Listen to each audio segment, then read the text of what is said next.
Ami Cancer, bonjour, j'espère que tu vas bien. Je te propose ton tirage pour ton mois de décembre. C'est un tirage général, donc prends uniquement ce qui te parle. C'est un tirage bien sûr où les énergies sont fluides, donc ce que les cartes te prédisent peuvent s'étendre sur ce mois de décembre comme sur les semaines à venir.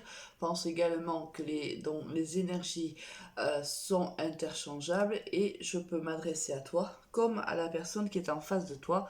Pendant un tirage, tu peux ressentir peut-être des énergies qui ne t'appartiennent pas dans le long du tirage, mais qui te semblent appartenir à ton autre. Alors si je ne te semble pas très dynamique, tu m'excuseras, ami Cancer, mais je suis en pleine convalescence et je tenais absolument à faire le tirage pour toi pour le mois de décembre.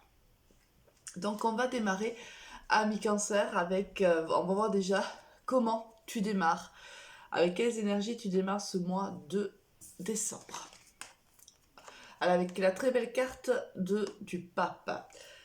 Alors, soit tu es un enseignant, c'est-à-dire que tu as quelque chose à enseigner à quelqu'un, soit tu es de bons conseils auprès des tiens, soit tu es en quête de conseils par rapport à une certaine situation. Tu recherches donc des appuis, des soutiens de ton entourage. Donc on va voir un petit peu comment cela est réellement le cas pour toi, en sachant que on voit quand même que tu rentres dans ce mois de décembre avec une certaine sagesse, hein, ami Cancer. Je pense que tu as vécu des expériences par le passé qui t'ont assagi, qui t'ont laissé des leçons et que tu as compris, assimilé aujourd'hui, que tu es capable, à mon avis, d'enseigner à d'autres personnes et aussi hein, d'être de bons conseils, mais pourquoi pas être aussi en quête de conseils. On va voir au niveau sentimental ce qui se passe pour toi, ami Cancer. On a l'élévation, la sagesse, l'invitation et l'ancrage.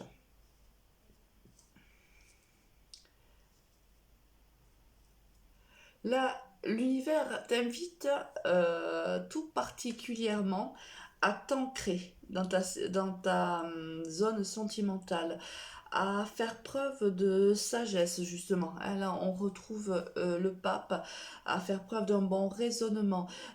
On te dit que si tu veux élever cette relation à un stade supérieur, à l'ancrer peut-être cherches-tu à t'engager hein, un peu plus dans la relation que tu es avec qui tu es, avec la personne avec qui tu es actuellement, et on t'invite tout simplement à avoir le bon raisonnement.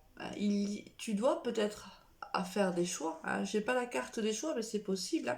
Il y a peut-être un choix entre rester tel que vous êtes actuellement ou élever cette relation. Peut-être qu'il y a ici l'envie d'avoir un enfant, peut-être de créer une famille ou tout simplement de vivre ensemble. Enfin voilà, on a envie de porter cette relation à un niveau supérieur. On te dit donc qu'il faut que tu fasses preuve de sagesse, de bon raisonnement, il faut que tu t'ancres dans la matière, il faut réfléchir certes avec le cœur mais également avec la tête.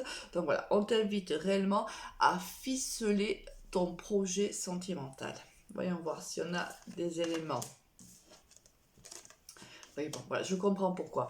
Je pense que ta relation jusqu'à maintenant n'a pas été des plus stables.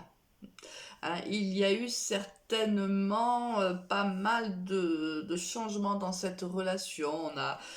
On a vécu des moments, je pense, pas très faciles. Hein. C'est la raison pour laquelle on te demande de te stabiliser, de te poser, de t'ancrer. Hein, de faire preuve de sagesse parce que je pense que cette relation n'a pas été très très simple.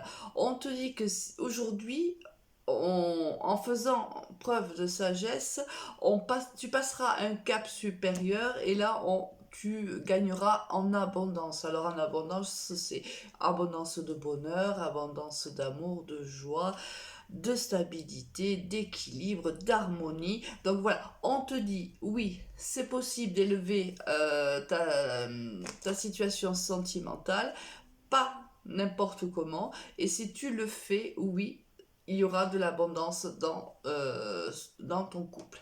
Voilà. Au niveau sentimental, voilà, on voit qu'il y a, avant que on passe au cap supérieur, on voit qu'il y a des petits remaniements à faire. Mais je ne sens rien de vraiment très très grave, hein. Il y a, voilà, on doit tous les deux, je pense, être amenés à avoir une conversation sérieuse sur ce que vous voulez, ce que vous ne voulez pas, quels sont vos projets en commun et autres. En fait, il faut bien stabiliser ce projet. Au niveau professionnel, qu'est-ce que l'on a? On a les papiers, le contrat, la balance et la certitude. Là, il y a eu ou il va y avoir une signature de contrat. Alors, soit c'est un nouveau contrat, c'est possible, mais ça peut être aussi un avenant à ton contrat que tu vas signer. Peut-être qu'il y a tu travailles dans le commerce, peut-être c'est possible, hein, ou pas, mais enfin il y a quand même, si c'est pas dans le commerce où tu travailles, il faut quand même stabiliser là aussi au niveau professionnel, il y a quelque chose à équilibrer également. Tu m'excuses, mais je dois boire, hein, parce que sinon après je n'ai plus de voix.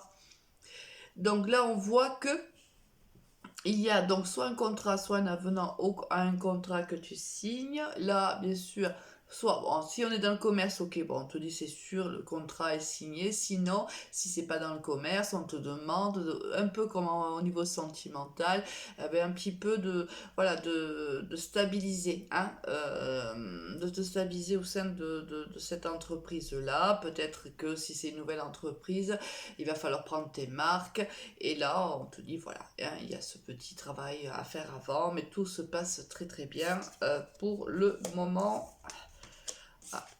On te dit, il y a eu certainement, alors peut-être que tu changes de service tout simplement, ou tu as changé d'entreprise parce qu'il y a eu dysfonctionnement avec un collègue ou ton employeur, il y a eu quelque chose qui s'est mal passé.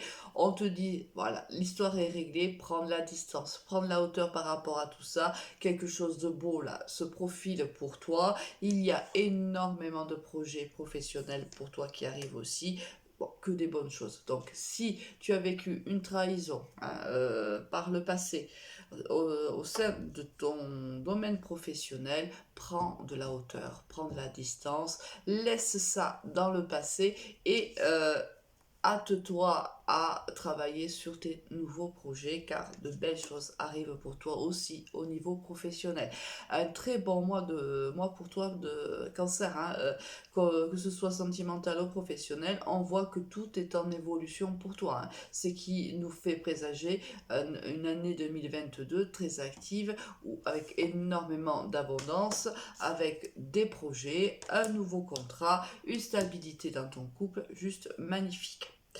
Avec quelles énergies tu vas quitter, ami Cancer, ce mois de décembre? Ouais, bah écoute, le soleil. Donc, tu vas, en fin de décembre, tout se passera bien pour toi. Tout va rentrer dans l'ordre. On voit que au niveau partenariat, ça fonctionne. Au niveau couple, ça fonctionne. Tu prends les bonnes décisions d'un domaine comme dans l'autre. Tout se passe bien pour toi. Tu es bien dans ta peau. Tu es épanoui. Tu es solaire. Tout va bien pour toi, ami Cancer. Alors, quelles sont les cartes finale de ton mois de décembre? Les cartes conseils, hein? La nécessité et l'illusion. Ah, on te dit qu'il ne faut pas que tu restes dans l'illusion. Ah, si tu as, c'est ce qu'on te dit là, en vérité, là, depuis le début du tirage, il faut que tu t'ancres. Il faut que tu fasses des actions concrètes. Là, il n'est plus temps de rêver, si tu veux, hein. Il est temps de, si tu pensais, je ne sais pas, s'il y avait un certain voile autour de tes yeux, mais il est temps de l'enlever. Voilà, là on est dans je crée ma vie, je suis en action.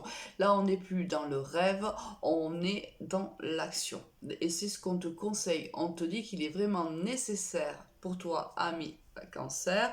2, quitter ta rêverie si tu étais dedans depuis un certain temps. De formater les choses, concrétiser les projets dans la matière et de foncer. Bon, bah écoute, je te souhaite un excellent mois de décembre et te souhaite de très très bonnes fêtes de fin d'année avec tes proches. À très vite, au revoir.